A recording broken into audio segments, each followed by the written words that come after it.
First, I want to apologize. Our 2-year-old doesn't take naps anymore, so he's running around.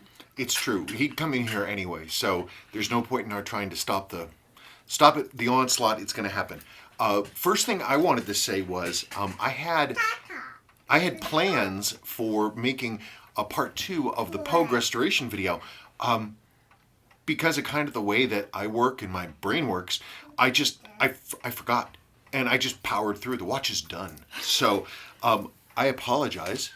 There it is in all of its glory.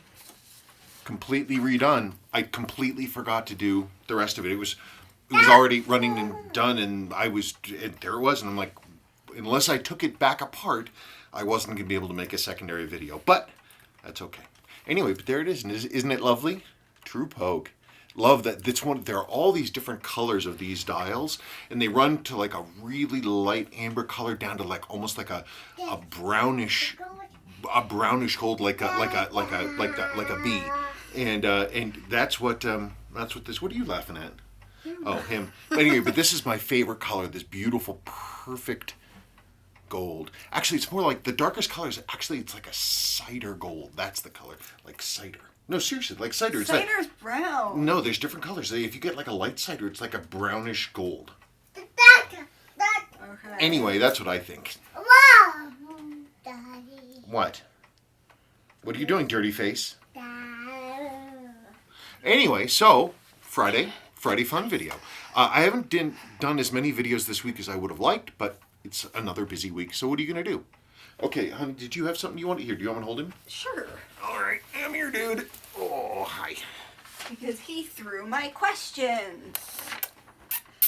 Okay, so there were 3 videos that people asked some questions on, and I'm going to start with the last one, the 6139, from Aram Krikorian. Yeah, Aaron, he asks questions regularly. Oh, I'm sorry.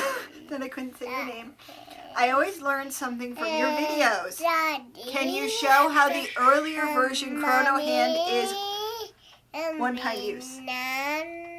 Well, that's sort of an interesting question. Can you hold him for a second? Sorry. So when you say the earlier chrono hand, Seiko 6139 had 2 kinds of chronograph hands to go with the 2 movements, the A and the B. The early movement... I might have to read my questions myself. No, I'm coming back. There were 2 movements. There was the A movement and the B movement. The A movement, it differed in a few ways. It was a little more lightly built. It had a shorter stack on the chronograph hand, but most critically, it did not have an eccentric post for the hammer. Now, the hammer is this sort of tri thing, and it has 2 faces on it, so when you click reset, it goes boom, the 2 hammer faces run into the minute counter wheel cam and the heart cam on the chronograph wheel. Now, if one of those faces wears more than the other, you can get a situation where it doesn't reset properly. And so in order to deal with that, you would have to take the whole thing apart and hand lap the faces of the hammer to try to make it correct. So what Seiko had is they had the sweep hand for that model was basically a big central post with a thin hand on it that was in theory adjustable. And then you would sort of use a lacquer to sort of fix it in place. The B movement, they took that post for the hammer and they made it an eccentric, and they put a slot in the top so you can actually adjust it to bring that thing in. And there's all these tests you can do, and when you hit the reset and you can see how the wheels, if there's play in them or anything else like that. I think I actually have examples. Okay, let's see. Well, I mean, I might have to bring you over here, but this is an early watch. This is from 1969, and you can see, would you focus? I don't know if you can see it. It's got this very thin hand with this silver boss in the middle. Then you have the secondary type, which is this, and that's the standard one right there, the one-piece hand. Anyway, but both of them are technically one-time use hands. You weren't ever supposed to reuse them, and that's why we see things like, you see like this, This is a 6139 6001, and the 6001 proofs, this is a 6139 6001 proof. The 6001s did not have notch cases. It's one of the few instances where that is the case. But this one, it got worked on, and you can see that it has a one-piece hand, and that was a later hand, and that was kind of how Seiko did stuff when things went in for service. They didn't reuse the one-piece hand, the two-piece hands. He asked to take a nap. I didn't throw him away or something. Oh, he did? Yes. Oh. I think he wants to just play with his cars in his crib. Okay. Okay. On the Stoa from Todd S. Oh, yeah. And as a side note, our middle daughter has a little accent, and Stoa is how she says store. Yes. Going to the Stoa. A very distinctive watch. Stoa is one of those great brands from Germany, like Sin, that just do great work that not everyone knows about. But I take a little issue with your statement on Hamilton. It certainly has changed since the 60s and has morphed several times between buying Buren, SSIH, and eventually the Swatch Group. But the company was already moving operations to Switzerland before the quartz crisis. Would Omega be considered in a similar way, since they actually did almost go out of business and existed in the SSIH holding company? Just my thoughts. I don't know. It's really tough. I mean, if Hamilton is... I think of Hamilton as their glory days. Hamilton from, in the 20th century, all the work that they did for the U.S. military, their beautiful 917 pocket watch movements that people use to make into big old wristwatches. They were, to my mind, a quintessential American company. And they just stopped being that. I mean, and so for me, that's like, I don't know. I guess I just think of them as kind of a zombie group. I haven't looked too much or thought too much about it beyond the fact that Hamilton, not American anymore. Like Bulova, what happened there? Bulova used to be a great American company, and they're gone, and they're not making Accutrons anymore, and it's just sort of a zombie company. I don't know. I make judgments, and I don't put too much thought into them, and then I move on. So I'm sure you're correct. I just hadn't really thought about it one way or the other. Okay. That's not a great answer. It's the only one I've got. I have limited mental bandwidth, and I think about something just as much as I need to, and then I move on to the next thing. Okay, from last week's video that I was in, from Rosinant. You don't say where the best place to post a question is. That would be on the video, because I don't go through the emails to look at questions, because I don't know if people want me to put it on a video. And I had a suggestion actually for that question, because I did see it. I would say that if you specifically just want an answer, look, I don't care that it's in the video or whatever, I just need to know this thing. You can say, hey, look, I just need an answer. You don't need to put this in the video or anything else like that. You can also send us an email to kvw@kleinvintagewatchrepair.com. And so if you just want an answer, send me an email. And believe me, we get emails immediately, just like that. Yes, everybody does. Well, I mean, but we see it, like my phone goes "Boop" at me right then and there. Okay. Okay, so the same person, I'm continuing on. I have several good questions, but they are sprinkled around your evaluation videos. I will assume they should be posted under the most recent Friday Fun video. Here is my question. How do we spot fake or exchange dials? Most of us can only guess at a watch's value by appraising it cosmetically. If someone has swapped out a dial, we can be fooled. Also, tell us a little bit about the relationship between dial codes and caseback codes. Thanks, Steve from Canada. P.S. Love when Sabrina gives a woman's perspective on watches she likes. Cool. Fake dials. Still, despite all the work that people have done to recreate these critical Seiko parts, they always get something wrong. It's amazing. They always get something wrong, but they are getting better. There are dials coming out now that they don't necessarily fool me, but I have to look at them a couple times to really sort of get a feeling for it. Things that I see that are still wrong, when say like a 6139 dial, is the applied Seiko will be wrong. It'll be kind of blobby. One of the things that Seiko did in that time, everything was super crisp and super clean and did not vary at all. utterly standard, totally sticking to the way that they did stuff. So I look at the Seiko, and if the Seiko, like instead of being nice and straight and clean and very sharp typology, if it looks kind of blurry and blobby, that's a real tell.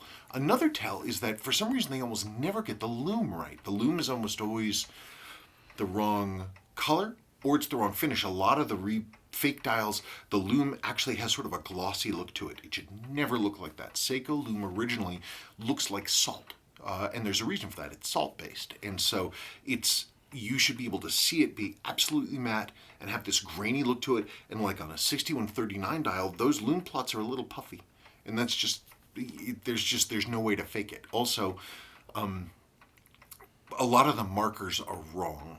They sort of get them backwards. And also, there's one super good tell. on the dial codes, if you're looking clearly at the dial codes, underneath the thing, and where it's going to say Japan on the old one, if you look at the A in Japan, the top of the A should be flat. The fake ones are like this. They should look like, the A should look like this. It should have a flat top. Now you're giving a tutorial on how they can fake even better. But I've been bitching about people about making look, if somebody's you can't get new old stock dials. I mean, I understand the desire to have something look really nice, and it's not like you can't find a really, really good original dial for a 6139 or 6105, and you can look at it and say, okay, well, this is what it looks like. Well, I mean, we have the ability to measure stuff to the fraction of a millimeter. We can see how high it is and how wide it is, and we can see that the tops are frosted, and how big the grain of the loom is, and the typeface for the Seiko, and we can look for all that stuff, and they still get it wrong. I mean, I guess I should be happy, but I mean, wouldn't it be nice to... Why should you be happy? That fakers can't get it right, which means that I'm still able to say, hey, look, this thing's fake. Yeah. But, it amazes me. Why go through the trouble of making a part and not bothering to get every single detail correct? So I guess, though, if you really have a question and you're really wondering, ask me. Ask another professional. Ask somebody who does this stuff all the time. Hey, can I get a second set of eyes? And believe me, every now and then I will ask someone else, I need a second set of eyes on this. Can you help me? I never shy away from asking for help, and you shouldn't either. That was only one of his two questions. There was another question. Also, tell us a little bit about the relationship between dial codes and caseback codes. I know next to nothing about them. At least you're honest. Oh, it's true. I've never made a study of dial codes. The thing is that the case on the caseback, that is the casing code. And so that refers specifically to how the case is put together. The dial code, I've never studied them. I've never thought about them beyond knowing what the model is supposed to look like and knowing which dial it's supposed to have. As long as the dial's original, I just don't think about it. And so, I certainly don't know everything, and there's lots more to learn. I have, for whatever reason, I've never seen the point of learning more about dial codes. Well, now you have a reason. I guess so, but it's like, it doesn't change anything. The dial code doesn't change anything. The dial is correct for the caseback. I don't look at the code. It's like, it's a 6139 6002. It's supposed to say chronograph automatic. Yeah, but knowledge is power, and then you can answer questions. I guess so, but I don't know. You know me. I'm just like, I don't have a handhold on it. Anyway, go on. Okay, so there's two from the Mandela affected. The first one is, this person said, my doxy is 21, about Pongo. Ours is 11. And somebody else asked for more Pongo, but he's really lazy, and if he came to where we are, he'd be like, Why am I here? And then he'd just leave. Then he would leave and go back upstairs and go back to bed. Yes. Okay, and the other thing is, I have a question for next time. I have a 1969 Bulova 666 Devil Diver. Oh, yeah. Does he see these going up in price and becoming more rare? Seems they are spiking lately. All these vintage divers are going up in value, all of them. I remember the very first Bulova 666 I ever had, was when we lived at the old house. And it was neat. I don't think I paid a lot of money for it. I really didn't. But I wasn't thinking about Swiss watches in those days. But all this, in those days, you could still get 50s and 60s Swiss chronographs, and 70s ones for not a lot of money. And those smaller mid-size Swiss divers, people don't, they weren't really thinking about them. And that, but yeah, all of that stuff is worth more money. Vintage watches are going up in value. They've been an amazing physical investment for us, and I've just seen prices climbing like you just wouldn't believe. Like, it's crazy how much the values on this vintage stuff are going up. Okay. It's just bananas. So yes, if it's good condition and good quality and going up, and it has a name like, especially something like the Devil Diver, people are down for it, and they will pick it up. Good vintage watches are going up in value. Wow. There you go. Okay. That's my Jim Cramer moment. Invest. Okay, from Gordon Hack. Hi. Hi, Gordon. Another fun video. What t-shirt is Sabrina wearing in this one? I saw it. I thought it was funny. Can they see the whole thing? Yeah, they can. Go forward, in fact. Let me win. Yeah, no, that's fine. It's just a jokey 70s graphic with an added atomic bomb in the back, and it says science! Exclamation point. I don't know. It's just a random funny thing. Yes, it's random. It's funny. It's random. It's funny. So I don't know. That's all there is to it. It's a random funny shirt. Okay. From AutoWise, Sabrina, what interests do you have, and have you traveled much? I realized when I read that question that everything I was going to say is I used to do this and I used to do that, and Then we had kids. I used to knit, and actually I have, She put so much work into this. and I won't give it to the baby or the toddler. All hand done. Beautiful. What kind of wool is that? Peruvian. Peruvian wool. So, but I won't give it to him because kids are gross and he'll end up ruining it. So I don't know why I knitted it. It's a really nice one. The cats like it. They do. Milo was sleeping on it the other day. He's gonna throw up on it. I play video games. She likes playing video games. Yes, I don't know. She's also fond of Good Morning America. Yeah. She's into comic books. I like comic books. I like regular books. You're a wonderfully inventive cook. Oh, well, thank you. I like cooking, unless I don't feel like cooking. I used to bake bread and stuff, but now he bakes bread and stuff. I like going to the gym. You read books. You're a big said reader. that. Did you? Well, I didn't say I'm a big reader. She's a big reader. I